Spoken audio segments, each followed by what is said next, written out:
然后下边的这个解剖，它的胸腔啊上面的这个面应该再往后一点，因为这个位置它要接这个颈椎的。如果胸腔上面圆面在这里，它胸椎只接到下颌上了，接不到颅骨底了。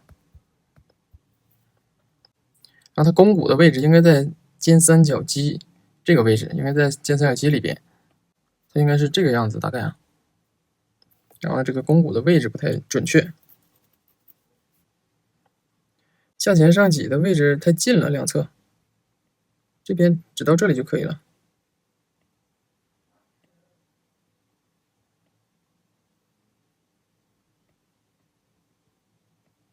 然后肌肉啊，胸大肌接触点在这儿不太对啊。我们看到这个位置是手臂上的肱二头肌，那么肱二头肌上边是它的肌腱，一个长头一个短头，两个头，所以叫肱二头肌。胸大肌的指点是裹在肱二头肌上的，也就是说肱二头肌要在胸大肌下边穿过去，所以说它的胸大肌的外端指点应该从这里过去。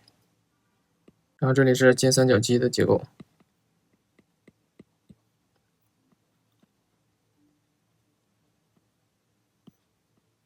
它胸大肌应该是这样，这个指点的位置找错了。然后腹直肌稍微太宽了一些，尤其是下边结束的这个位置，结束在这里，腹白线，主要是这个位置下边腹直肌下边有点宽。